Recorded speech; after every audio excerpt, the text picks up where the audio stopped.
10 passos para o fracasso. Você vai entender. A passagem de hoje está em Gênesis capítulo 2, versículo 15. A palavra do Senhor diz assim: O Senhor Deus tomou o homem e o colocou no jardim do Éden para o cultivar e o guardar.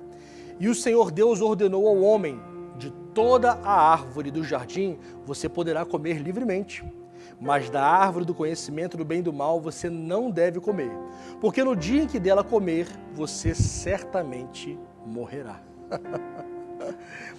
Pastor, você tem certeza que você acertou o título dessa mensagem, 10 passos para o fracasso? Eu acho que você deve ter se equivocado, porque eu estou acostumado a ouvir 7 passos para conquistar, 3 dias para mudar radicalmente a sua vida, e você está falando de 10 passos para o fracasso, você deve ter se equivocado em alguma coisa. Não, irmão, não me equivoquei, não. Nós estamos numa geração em que nós simplesmente ouvimos, e eu digo isso aqui com frequência, das nossas reflexões, um evangelho deturpado que se prega que somente o cristão, ele sempre tem que estar por cima de todo mundo. Ele sempre vai ter o melhor emprego, o melhor carro, a melhor casa, o melhor salário, ele vai nascer para conquistar, para governar, para mandar, e ele sempre tem que estar no topo. Inclusive até se pregava até um tempo atrás, antes da pandemia, que cristão não ficava doente. Me permitam usar essa palavra um pouco rude, que baboseira. Nós somos filhos de Deus, mas estamos sujeitos ao que qualquer outro ser humano passa. Nós também somos seres humanos e passamos também, obviamente. Eu creio que a pandemia fez algum desses pregadores dessa teologia esquisita repensarem. Pelo menos assim eu espero. O fato é o seguinte: Adão, que era o homem mais próspero que já existiu. Por que mais próspero? Porque ele tinha tudo de maneira perfeita. Ele não tinha necessidade de nada, e se tinha alguém que era próspero, em essência, era Adão. E mesmo com toda essa prosperidade, ele fracassou. E eu queria que nesses breves minutos em que estamos aqui juntos, nós pensássemos um pouco sobre esses passos que Adão foi dando para chegar ao fracasso. Mas calma, no final nós vamos ter apenas um passo que nós vamos dar para o sucesso, para ter uma vida de sucesso, uma vida próspera e uma vida abençoada perante Deus. Mas me permita primeiro falar sobre esses 10 passos para o fracasso. Nesse versículo que nós lemos, fala um pouquinho sobre a ordem que Deus deu para Adão. Mas a história ela começa efetivamente, alguns versículos depois. Gênesis 3, versículo 1, a Bíblia diz: A serpente, a mais astuta de todos os animais selvagens que o Senhor Deus tinha feito, disse à mulher: É verdade que Deus disse que não comam do fruto de nenhuma árvore do jardim? E eis aqui o primeiro passo para o fracasso, é você ouvir as palavras de Deus distorcidas e aceitá-las. O que a serpente falou para Eva aqui não era verdade. Não era verdade mesmo, tanto que a própria Eva sabia qual era a palavra certa e ela responde para Satanás, para a serpente. A mulher respondeu: do fruto da árvore do jardim podemos comer, mas da árvore que está no meio do jardim, Deus disse que nós não devemos comer nem tocar para que não venhamos morrer. Já Satanás disse que Deus tinha falado. Deus falou que não é para comer de nenhum fruto daqui do jardim? Os milênios se passaram e o inimigo das nossas almas continua fazendo a mesma coisa, distorcendo as palavras de Deus. E quanto mais os anos vão se passando, Satanás tem usado estratégias assim de pegar as palavras de Deus e tentar mostrar para as pessoas que aquilo é arcaico, que aquilo é passado e que ele tem novas formas de enxergar a vida, formas mais modernas, formas mais atuais, e que a forma como Satanás prega é a verdadeira forma de se viver. Óbvio que ele não vai aparecer. É óbvio que ele coloca isso muitas vezes em alguns púlpitos, muitas vezes em algumas músicas, muitas vezes em algumas palestras e muitas vezes na boca de alguns homens e mulheres influentes, em livros, enfim. E Satanás tem tentado fazer o que fez com Eva, distorcer o que Deus criou, distorcer a palavra de Deus e colocar a forma dele em enxergar as coisas. Mas o inimigo das nossas almas veio senão para matar, roubar e destruir. O primeiro passo para o fracasso é ouvir essas palavras de Deus, mas distorcidas, essas palavras que seriam boas palavras, distorcidas, palavras às vezes até bíblicas, e aceitar para a sua vida. Primeiro passo para o fracasso. Mas continua. Aqui no versículo 2, como a gente já falou, a Eva sabia exatamente o que era para fazer, tanto que ela repete para Satanás: não, Deus falou que a gente pode comer de todas, mas daquela ali a gente não pode comer, porque no dia que comer nós vamos morrer. Então aqui eis o segundo passo para o fracasso. Preferir acreditar, muitas vezes, o inimigo das nossas almas em Satanás do que em Deus. Porque Satanás disse para ela aqui no versículo 4, é certo que vocês não vão morrer. E Eva acreditou em Satanás e deixou de acreditar em Deus. Eis o segundo passo para o fracasso. Nós vivemos numa geração, por exemplo, em que os nossos filhos estão ouvindo muitas vezes mais os influenciadores digitais, os youtubers, do que a nós mesmos. Há toda uma expectativa em cima dos nossos filhos para influenciá-los a fazer o que a mídia manda, o que os youtubers mandam, e muitas vezes o que os pais falam, os filhos não querem mais ouvir. Eva deixou de ouvir o seu pai Deus para ouvir e acreditar no que Satanás estava dizendo para ela. Deus disse, se você comer daquela fruta, você vai morrer. Satanás diz, com certeza você não vai morrer. Eva preferiu acreditar em Satanás. Segundo passo para o fracasso. Continuando aqui no versículo 6, vê se você lembra desse versículo. Vendo a mulher que a árvore era boa para se comer, agradável aos olhos e desejável para dar entendimento, tomou do seu fruto, comeu e também deu ao seu marido e ele comeu. Só aqui nós já temos num versículo só 3 passos para o fracasso de uma vez só. Aquela fruta, diz a Bíblia, que era boa para comer, ou seja, Eva então cedeu ao desejo da carne. Muitas vezes as pessoas hoje também traem seus cônjuges porque é bom para a carne experimentar relacionamento com outras pessoas extraconjugal. E tantas pessoas fazem tantas outras coisas terríveis porque aquilo vai satisfazer a sua carne. Eis o terceiro passo para o fracasso. Eva e Adão também, porque ele deveria estar lá junto com Eva, estava deixando ela sozinha por aí. O terceiro passo para o fracasso que eles cometeram. A Bíblia diz também que aquela fruta era agradável para os olhos. Muitas pessoas têm cedido aos desejos do consumismo, do olhar. Não é à toa que quando a gente vai no shopping, as vitrines estão cheias de coisas, porque aquilo nos conquista pelo olhar. E Eva, ao olhar aquela fruta, cedeu ao desejo dos olhos, ou seja, também foi mais um passo para o fracasso por causa daquele desejo de consumir aquilo que não era para consumir. De igual forma, hoje nós vemos muitas pessoas endividadas, pessoas enroladas financeiramente, pessoas com sérios problemas porque não conseguem controlar o seu consumismo. São pessoas que tudo que olham desejam. Eis mais um passo para o fracasso. E o versículo também diz que aquela fruta era para dar entendimento, mas não um entendimento que vem de Deus. Porque Deus disse que quando eles comessem daquela fruta, eles conheceriam o bem e o mal, coisa que Deus não queria que naquele momento eles conhecessem.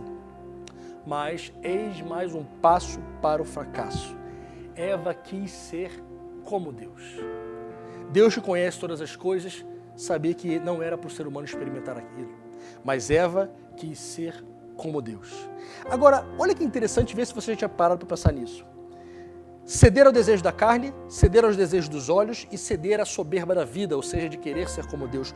Tudo isso Eva fez em um só momento quando experimentou aquela fruta. Agora, muitos milênios depois, o apóstolo João, ele cita e resume em um versículo isso que aconteceu lá no Éden. Olha 1 João 2,16. Olha o que diz a Bíblia, 1 João 2,16. Não amem o mundo, nem as coisas que há no mundo. Se alguém amar o mundo, o amor do Pai não está nele. Porque o que há no mundo, desejo da carne, desejo dos olhos e soberba da vida, não procede do Pai, mas procede do mundo. O apóstolo João, milhares de anos depois, relata as 3 coisas que o mundo tem para oferecer, as mesmas coisas que Satanás ofereceu milênios antes, ou seja, a estratégia do inimigo das nossas almas não mudou. Ele continua querendo nos atrair no nosso desejo dos olhos, no nosso desejo da soberba, nos desejos da carne, e a Bíblia diz, fuja disso, fique longe disso.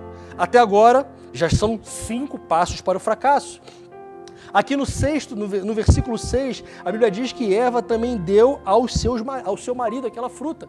E aqui nós temos mais um passo para o fracasso, é ceder às ofertas dos homens. Nesse ponto agora específico, Adão cedeu aquela oferta que Eva tinha dado para ele, aquela fruta proibida que não era para comer, e ele cedeu aquela pressão e comeu aquela fruta também. Ou seja, mais um passo para o fracasso, ceder às ofertas dos homens. Por onde nós caminharmos, sempre sempre teremos pessoas nos oferecendo coisas que não agradam o coração de Deus. Sempre foi e sempre será assim. Durante a minha adolescência, eu coloquei como objetivo da minha vida casar-me virgem.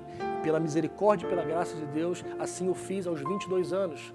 Casei-me virgem aos 22 anos. Mas durante todo esse processo não foi fácil, porque muitas vezes eu via Satanás tentando me derrubar desse meu objetivo, trazendo situações em que eu saberia que se eu aceitasse aquelas situações, eu desagradaria o coração de Deus. E isso não mudou. Isso vai continuar para sempre. Satanás sempre vai tentar te colocar coisas que não agradam o coração de Deus. Aqui no versículo 7, a Bíblia diz o seguinte: então os olhos de ambos se abriram e perceberam que estavam nus, costuraram folhas de figueira e fizeram cintas para si. Eles queriam cobrir a sua nudez com as suas próprias roupas, que é como se fossem as nossas próprias obras. Ou seja, a gente muitas vezes quer limpar os nossos pecados pelas nossas próprias obras. Ah, eu cometi esse pecado, então eu vou fazer tantas vezes essa oração. Ah, eu cometi essa coisa errada, então eu vou comprar algo e vou pagar alguma promessa, vou fazer algo. Mas não é assim que funciona. Isso é um passo para o fracasso também. Querer limpar o nosso pecado pelas nossas próprias forças, eis o sétimo e grande passo para o fracasso. Agora, esse trecho aqui da Bíblia, com certeza, é um dos mais conhecidos dessa história. Aqui, a partir do versículo 13, a Bíblia diz assim: o Senhor disse à mulher: que é isso que você fez, Eva? E a mulher respondeu: foi a serpente que me enganou e eu comi. O Senhor disse à serpente. Então Deus ali traz uma maldição. Só que no meio dessa confusão, quando Deus fala com Eva, ele já tinha falado com Adão também, e Adão disse: não, isso aí foi culpa da mulher. E a mulher disse: não, isso foi a culpa da serpente. E a serpente não tinha em quem jogar a culpa, então ela recebe o juízo de Deus, assim também como Adão e Eva também. Eis aqui o oitavo e terrível passo para o fracasso, que é lançar a culpa dos seus erros em Deus. Porque quando Deus traz aquela palavra de reprimenda para Adão, Adão diz: Deus, eu só fiz isso porque a mulher que tu me deste, foi o Senhor que me deu. Eu não pedi mulher nenhuma, eu estava sossegado aqui no Jardim do Éden, o Senhor que inventou de me dar uma mulher, e foi essa mulher que me trouxe a fruta. Ou seja, a culpa é tua, Deus. Eis um grande passo para o fracasso. Colocar a culpa em Deus das nossas próprias mazelas, falhas, pecados e culpas. Nono passo para o fracasso: colocar a culpa dos seus erros nos homens, quando Eva disse: Deus, eu só fiz isso porque é o seguinte, na verdade é a mulher, Adão falou, na verdade o Senhor me deu a mulher, então a culpa é sua. E além disso, a mulher que me ofereceu, eu estava quieto. O Senhor inventou de me dar uma mulher, eu não queria mulher. E agora essa mulher, que eu nem queria, ela vem me dar fruto, ou seja, a culpa é tua, Deus, e a culpa é da mulher. Em outras palavras, nono passo para o fracasso: colocar a culpa dos nossos erros nos homens, nos seres humanos. E décimo e último passo para o fracasso: colocar a culpa de tudo que nós passamos no diabo, em Satanás. A mulher disse: Deus, foi a serpente. Tudo bem, né? Aqui, eu, Adão, tá, mas a culpa disso tudo foi a serpente. Ela que nos enganou. Irmãos, tem coisas que nós passamos na nossa vida que muitas vezes não é nem Satanás trabalhando na nossa vida. São as nossas próprias falhas, desejos errados, pecados, consumismo. E às vezes a gente está enrolado em um monte de coisa por coisas que nós mesmos nos enrolamos. Caminhando para o fim dessa reflexão, um pouco mais longa hoje, né? As consequências do maior fracasso que o ser humano já teve são pelo menos 3. Uma vida sofrida, uma vida distante de Deus e uma morte física e espiritual. E certamente não é isso que Deus quer para a sua vida. Porém, para uma vida de vitória, para uma vida de prosperidade em todas as áreas, você precisa apenas um passo. Gênesis 3,15, um dos meus versículos prediletos da Bíblia, diz assim a palavra: porém, inimizade entre ti e a mulher, Deus falando com a serpente, entre a sua descendência e a descendência dela. Este lhe ferirá a cabeça, e tu lhe ferirás o calcanhar. O que esse versículo quer dizer, a primeira profecia bíblica, em que Deus já estava profetizando Jesus, o descendente da mulher, que viria e esmagaria a cabeça de Satanás e que um dia terminará com todas as obras do inimigo das nossas almas. Ou seja, Satanás, que se acha talvez tão forte ao ponto de poder destruir a humanidade, ele não vai conseguir isso, porque por esse breve período Deus tem permitido que ele governe algumas coisas. Mas chegará o momento em que Jesus, que já morreu e ressuscitou, já está à destra de Deus, ele é o nosso Deus, Jesus é o nosso Senhor, voltará, buscará seus filhos, voltará para reinar e na eternidade com Deus. Ele será o Senhor, todo joelho se dobrará perante Jesus e Satanás estará no lago de fogo e enxofre, como diz a palavra, sendo atormentado para todo sempre. Ou seja, Satanás, que enganou Adão, que enganou Eva, que engana toda a humanidade, não vencerá, porque o final dessa história é a vitória do nosso Senhor Jesus. E sabe qual é o seu único passo para uma vida de vitória, para uma vida de prosperidade em todas as áreas? É receber o Senhor Jesus como Senhor da sua vida. Traga Ele para governar o seu coração e você ficará longe de todos os passos que te levam para o fracasso. Traga Jesus para ser o rei da sua vida. Ignore as ofertas do mundo, não ceda aos desejos do coração, aos desejos da carne. Ouça apenas em seus ouvidos espirituais a voz do sumo pastor Jesus. E se você seguir apenas este passo, receber o Senhor Jesus como Salvador e Senhor da sua vida, então você terá a vida mais feliz que alguém pode ter. Que Deus te abençoe.